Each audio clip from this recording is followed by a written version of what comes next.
उत्तराखंड में प्राथमिक शिक्षक भर्ती को लेकर के आज बड़ी खबर लेकर आए हैं। आपको बता दें कि उत्तराखंड में प्राथमिक शिक्षकों के जिलेवार विज्ञप्ति जारी हुई है और इसमें चंपावत जिले की विज्ञप्ति जारी हुई थी जिसमें नोटरी मांगा गया था, लेकिन अब जो है यहाँ पर संशोधित विज्ञप्ति जारी की गई है जिसके द्वारा यहाँ पे बताया गया कि अब जो है अभ्यर्थियों को यहाँ पे नोटरी की आवश्यकता नहीं है।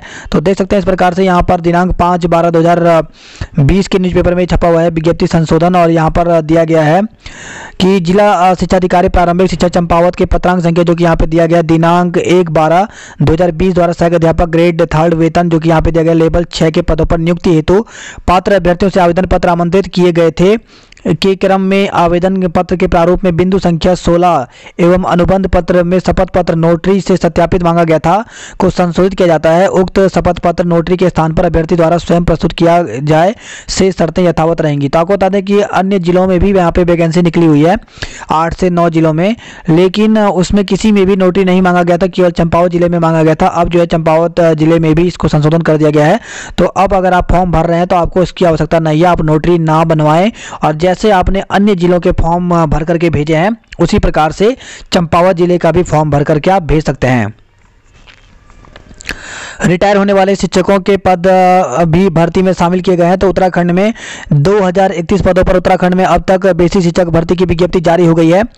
तो बेसिक शिक्षकों की भर्ती में इस साल रिटायर होने वाले शिक्षकों के पदों को भी शामिल किया जाएगा। इसके साथ ही नियुक्ति में वर्गवार आरक्षण का खाका भी तय कर लिया गया है।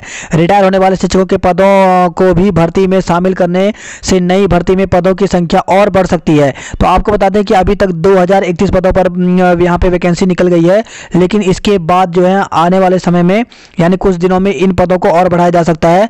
तो इस प्रकार से यहाँ पे बताया गया क्योंकि जो रिटायर जो होने वाले शिक्षक हैं उनके पदों को भी इसमें ऐड कर दिया गया है। इसी के साथ ही यहाँ पे उर्दू शिक्षकों की नियुक्ति के लिए भी मानक तय कर दिया गया। अपर निदेशक बेसिक BS रावत ने सभी CO बेसिक और बेसिक शिक्षक भर्ती प्रक्रिया के लिए विस्तृत गाइडलाइन जारी कर दी है। इसके अनुसार 1 जुलाई से शुरू होने वाले 12 महीने की अवधि को चयन वर्ष माना जाता है। इस अवधि में रिक्त होने वाले पदों पर इसी अवधि में चयन होना चाहिए, इसलिए सभी रिक्तियों की गणना करनी होगी। इस वर्ष रिटायर हो चुके जो शिक्षक स्वतंत्र लाभ पर कार्य कर रहे हैं उनके पदों को भी रिक्तियों में शामिल किया जाएगा। इसके साथ ही रावत के अनुसार उर्दू शिक्षकों की भर्ती में इस बात का ध्यान रखा जाएगा कि स्वीकृत पदों से ज़्यादा पर भर्ती नहीं की जाए। जिन स्कूलों में उर्दू पढ़ने वाले छात्र नहीं होंगे वहां के पदों को भर्ती में शामिल नहीं किया जाएगा। इस प्रकार से यहाँ पे ये लागू है आरक्षण। तो 10% सीट जो है वो ST की है, जबकि 4% SC की, 14% OBC की, 10% आर्थिक रूप से कमजोर की, जबकि क्षेत्रीय आरक्षण के 30%, वहीं 5% उत्तराखंड पूर्व सैनिक की, जबकि 2% स्वतंत्रता संग्राम सेनानी की, 4% दिव्यांग और 5% अनाथ बच्चों के लिए सीटें आरक्षित हैं। तो उत्तराखंड में बेसिक शिक्षक के 2846 पद खाली हैं। तो शिक्षा विभाग की वर्ष 2019 की एक रिपोर्ट के मुताबिक प्रदेश में प्राथमिक शिक्षकों के RT के मानक के अनुसार 2846 पद रिक्त हैं। इसमें अधिकतर पद पर्वतीय जनपदों के स्कूलों में खाली हैं, जबकि देहरादून, नैनीताल और हरिद्वार में पद स्वीकृत पद से अधिक शिक्षक मौजूद हैं। तो इस बार जो है दून, नैनीताल और हरिद्वार में यहाँ पर वैकेंसी मुश्किल ही देखने को मिलेगी, क्योंकि देहरादून में 146 पद और नैनीताल में 214, हरिद्वार में 20 शिक्षक स्वीकृत पदों से अधिक हैं। तो 3 जिलों में शिक्षकों की नियुक्ति के लिए विज्ञप्ति नहीं हो पा रही जारी। तो प्रदेश में चयनित शिक्षकों की वजह से बेरोजगारों को मुसीबत उठानी पड़ रही है। ये शिक्षक राजधानी देहरादून, नैनीताल और हरिद्वार में ही तैनात रहना चाहते हैं। पता नहीं किस गणित से ये अपने मकसद में कामयाब हो गए हैं।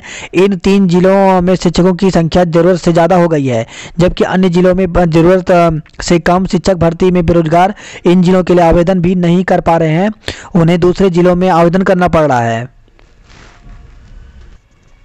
इसके साथ ही हरिद्वार में विज्ञप्ति जारी हो सकती है। तो हरिद्वार में तलाशी जा रही है संभावना। तो हरिद्वार में बेसिक के 20 शिक्षक सरप्लस हैं। इसके बावजूद जिले में शिक्षक भर्ती के लिए विभाग के अधिकारियों की ओर से संभावना तलाशी जा रही है। विभागीय अधिकारियों का कहना है कि जिले में पूर्व शिक्षकों के कुछ पद सृजित हुए हैं, लेकिन इन पदों पर शिक्षकों की भर्ती नहीं हो पाई। निदेशालय और शासन से यदि इनको मंजूरी मिल जाती है तो इन पदों पर शिक्षकों की भर्ती की जाएगी। तो आपको बता दें कि हरिद्वार जिले में वैकेंसी आ सकती है, लेकिन नैनीताल और देहरादून में वैकेंसी नहीं आएगी, क्योंकि नैनीताल में 214 पद अधिक हैं, जबकि देहरादून में 146 पद ज़्यादा हैं। तो इस वजह से देहरादून और नैनीताल की यहाँ पे वैकेंसी नहीं आएगी, जबकि हरिद्वार की वैकेंसी निकल सकती है।